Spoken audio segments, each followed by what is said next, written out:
Друзья, добро пожаловать в Узбекистан. И сегодняшнее наше видео посвящено уличной еде. Это самое распространенное, но не дешевое блюдо в Узбекистане. Мясо в тандыре. Баранина в тандыре и курица в тандыре. Весь процесс мы не сможем сегодня посмотреть. Сейчас мы только запечатлим маринованное мясо. Я расскажу, как его маринуют. И уже, наверное, на следующий день утром, когда она замаринуется, мы придем, посмотрим готовый результат и готовую продукцию. Что здесь происходит? Здесь происходит мариновка. Вернее, его уже замариновали. Ну, смотрите, курица маринуется. Это кориандр, паприка, чеснок и соль. Точно так же маринуется мясо говядины. Здесь сегодня, вот сейчас, маринуется около 5,5 тонн мяса. Ну, это курица, колбаса и баранина. Очень сильно дымит, поэтому пришлось отойти в сторону. Народ подходит без остановки, покупают мясо. Ну, вот я пока стоял, снимал, буквально там каждые 3-4 минуты кто-то подходит, покупает. Чем славится это мясо? Во-первых, в тандыре, на дровах. То есть оно пропитано таким приятным дымком. И обязательное условие – это не тандыр гушт будет, если будет отсутствовать арча.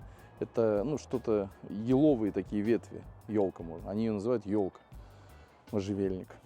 То есть именно вот эта арча придает очень такой пикантный вкус мясу. Говорю про мясо, и мясо захотелось. Для неподготовленного человека эти объемы, конечно, будут бросаться в глаза. Да и мне, в принципе, они бросаются. Это реально очень много мяса.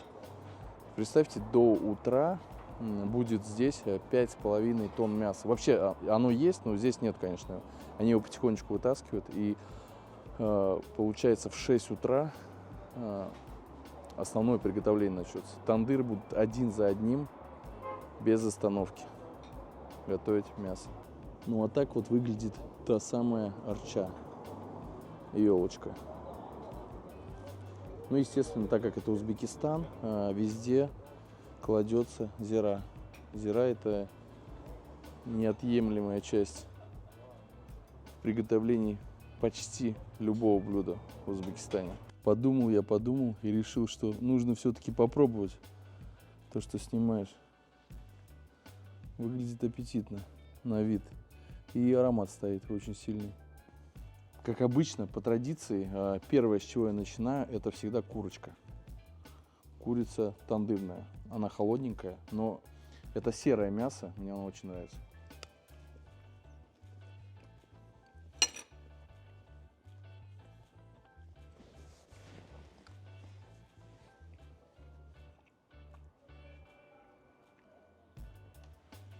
Курица-гриль рядом не стояла с этим мясом. Это, повторяюсь, это холодное. Если все это дело попробовать горячим, это будет просто сказка. Пробуем баранину. Баранина – это, конечно, баранина.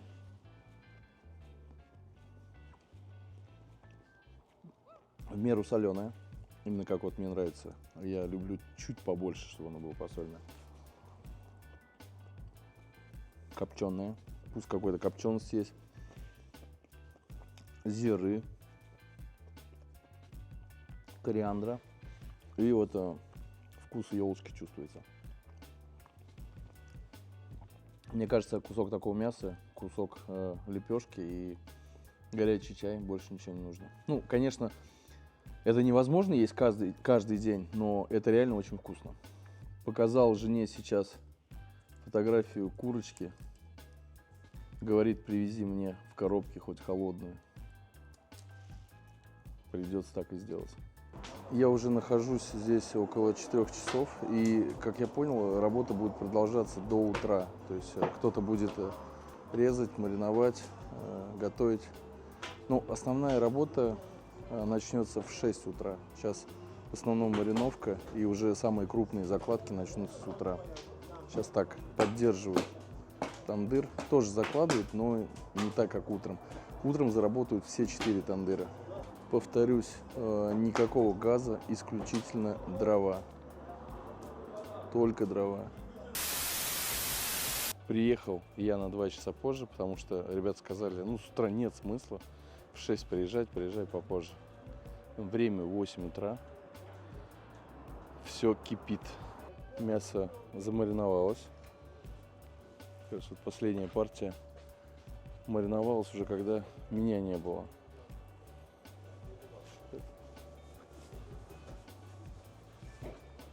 Люди потихонечку постоянно едут, покупают.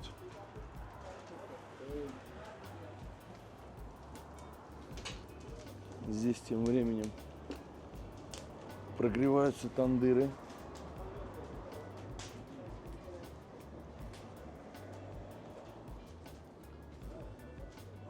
Мясо готовое к закладке.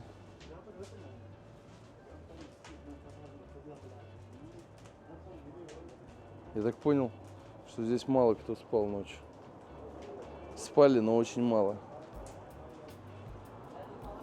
Так вот, внизу все замазано, ну, то есть тягу закрывает. Сейчас будет закладка мяса, потом будет накрываться вот таким казаном, и отверстия тоже будут замазывать, чтобы никакого доступа кислорода туда не было. Время приготовления мяса 1 час. Баранина, курица одновременно закладывается в один и тот же тандыр. А если это индейка, то она подольше по времени. Если у вас свое мясо сырое, вы можете сюда принести ребятам, отдать. Они его замаринуют общим маринадом, которым маринуется все мясо. И там, я не знаю, за какие-то деньги вам приготовить. По-моему, 20% от стоимости мяса. Килограмм. Для замазывания используется обыкновенная глина. Также вот, если внимательно посмотреть, на казане поставили время закладки. Самое главное, чтобы не было доступа к кислороду, чтобы не было возгорания. Получается, когда нижнюю тягу закрывает и верх, все, она начинает париться. Никакой воды не добавляют. Все без воды. Весь процесс. Естественное выпаривание. Аромат от мяса, мне кажется, чувствуется ближайший километр, это точно. Очень такое вкусное все.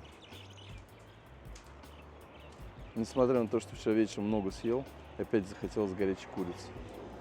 Она здесь прям нежная такая получается.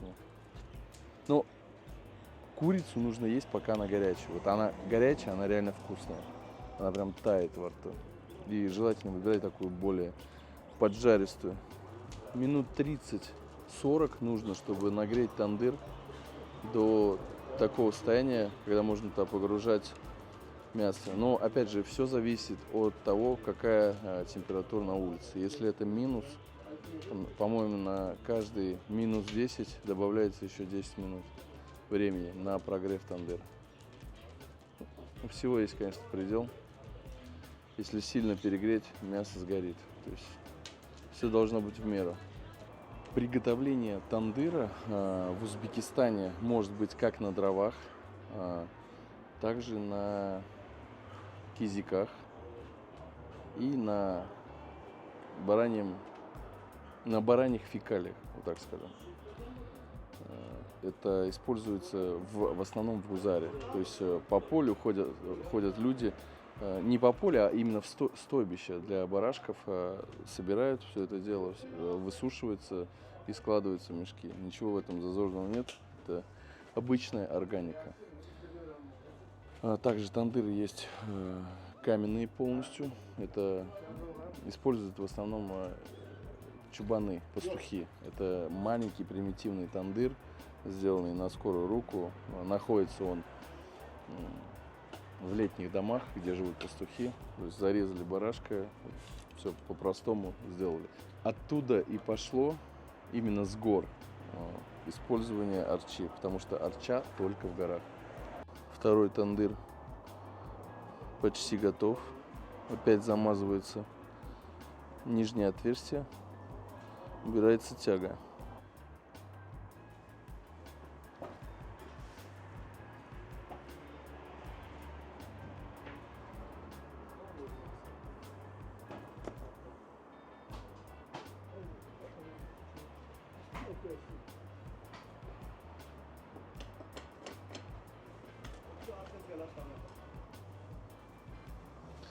Для чего используется паприка? Она дает не только вкус, но самое главное дает цвет. То есть курочка становится такой золотисто-красного цвета. Если не использовать паприку, то вид у курицы не очень такая бледноватая. Паприка делает свое дело.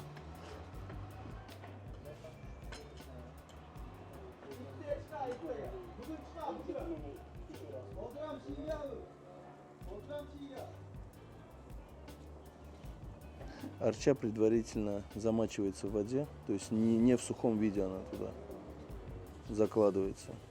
Ну, немножко впитывает в себя воду, чтобы не начала гореть там.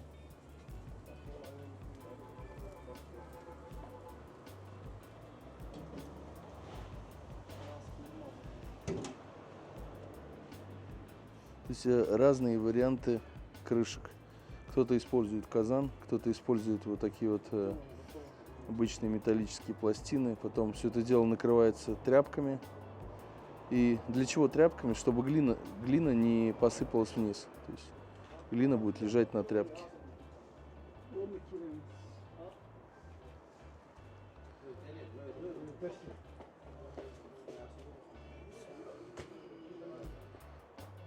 Ну, естественно, каждое закладывание начинается с молитвы, так как мусульманская страна. То есть любой процесс, начиная от поедания пищи до чего угодно. То есть сначала молитва, потом приступают к делу. Очень холодно, поэтому приходится греться возле тандыра.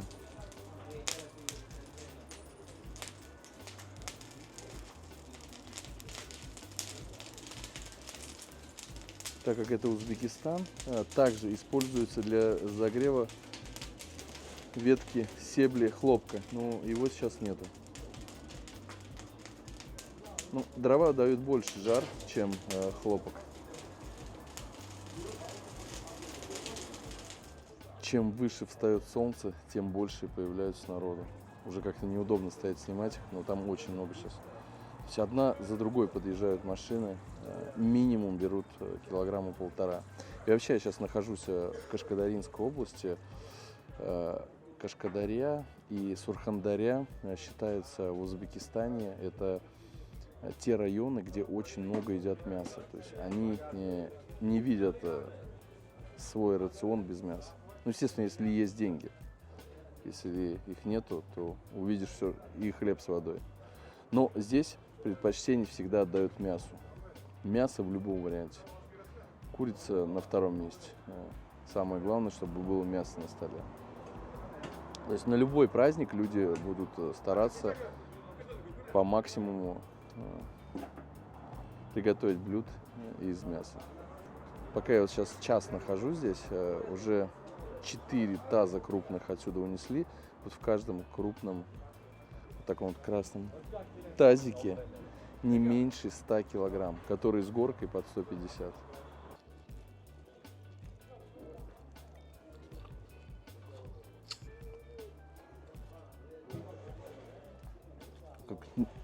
Как сникерс.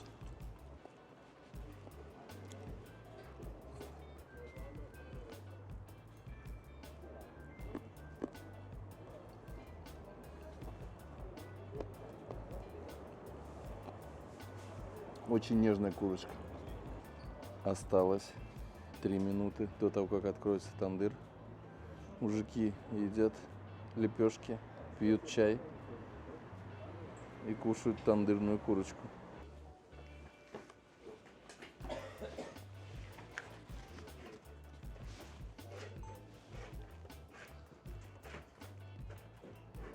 Последние штрихи.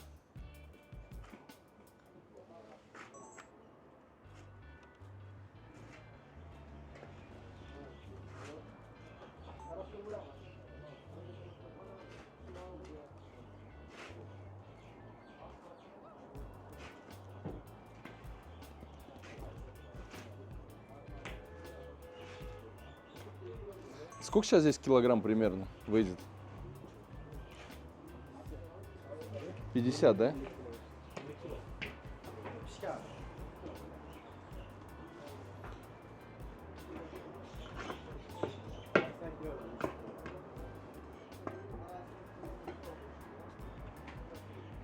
Около 50 килограмм.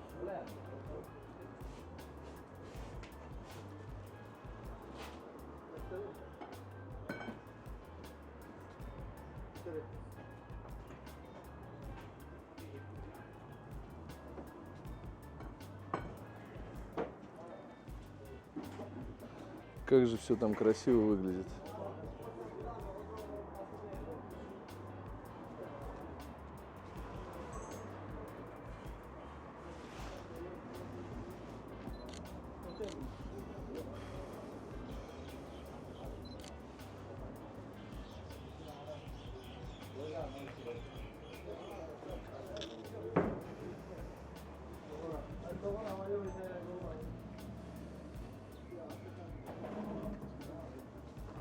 Реально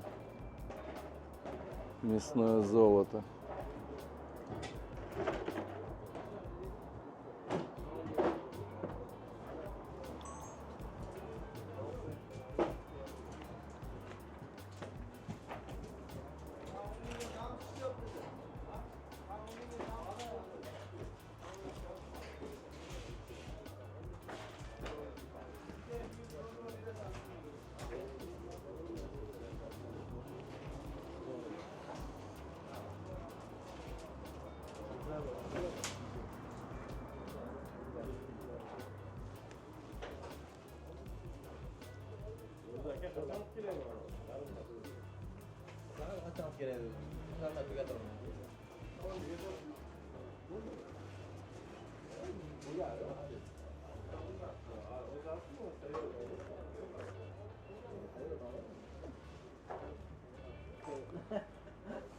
Глина убирается, чтобы не испачкать мясо при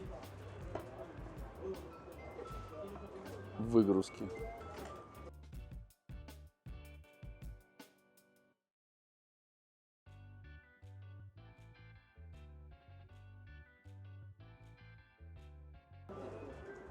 Некоторые курочки прям начинают аж разваливаться.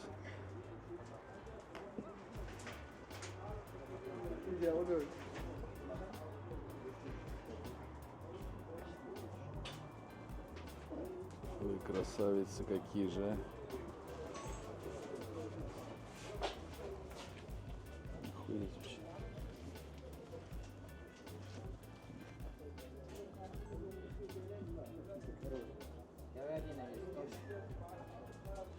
Это говядина?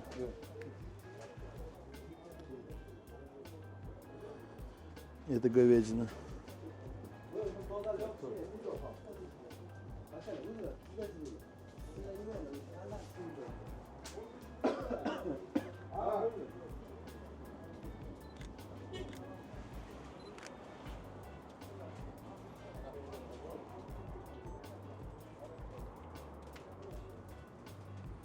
Про что я и говорил. Кто какое мясо принесет, тому такое приготовит.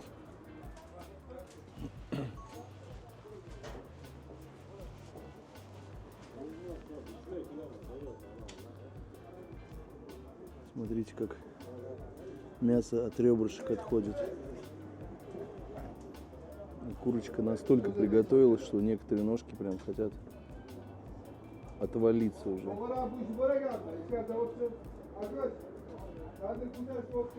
Какой же аромат стоит. Последние штрихи.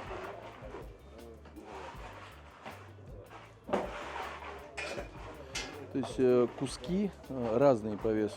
Кому-то, может быть, нужен 4-килограммовый, кому-то 3-килограммовый.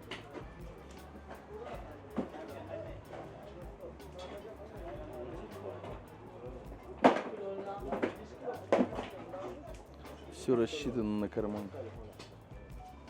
И вот так вот процесс будет повторяться практически весь день. Изо дня в день, изо дня в день. Без мяса здесь нет жизни. уже люди годами готовят мясо. Срок службы такого тандыра 1 год, если готовить каждый день по 2 раза. Потом он начинает рассыпаться. Есть хитрости при приготовлении этого мяса, но его готовят с водой. Ну, так неправильно, это для продажи, чтобы вес не теряло мясо. Здесь вот на моих глазах готовили без воды. Это не гирлянда. Для чего добавляется вода? Чтобы мясо не ужаривалось, а практически варилось в тандыре. Но цвет у мяса будет уже совсем другой. Мясо будет бледного цвета и, соответственно, вкус у него другой. И срок хранения тоже у того мяса намного меньше, чем у этого, потому что это все, оно поджарилось. Так готовить правильно. Все остальное считается неправильным, по мнению местных поваров. То есть здесь не добавляется глютамат натрия, она же корейская соль, чтобы чувствовать именно вкус мяса, а не усилителя. Было очень интересно. Пожалуй, возьмем с собой килограммчик мяса. Пожелаем ребятам хорошей работы и уедем отсюда. Не отпускают, пока не попробуешь мясо.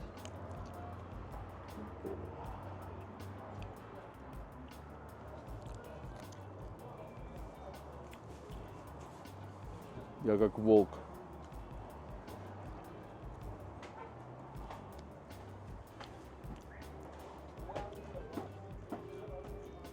Даже хлеба не надо.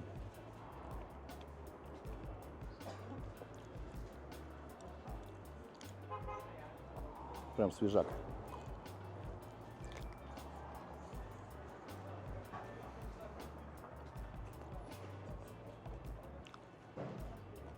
Там же человек 20 стоит, покупает.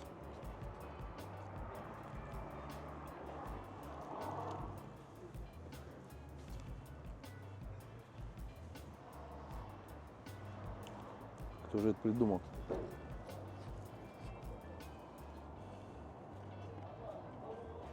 Это лучший завтрак.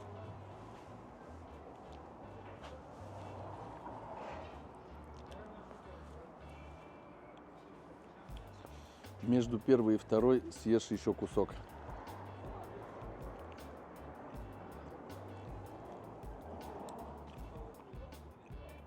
Ну прям нежно.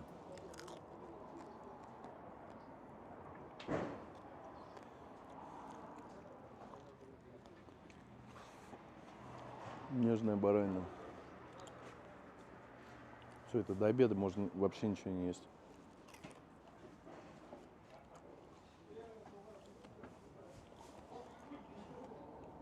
Да. Минимум приправ, максимум мяса.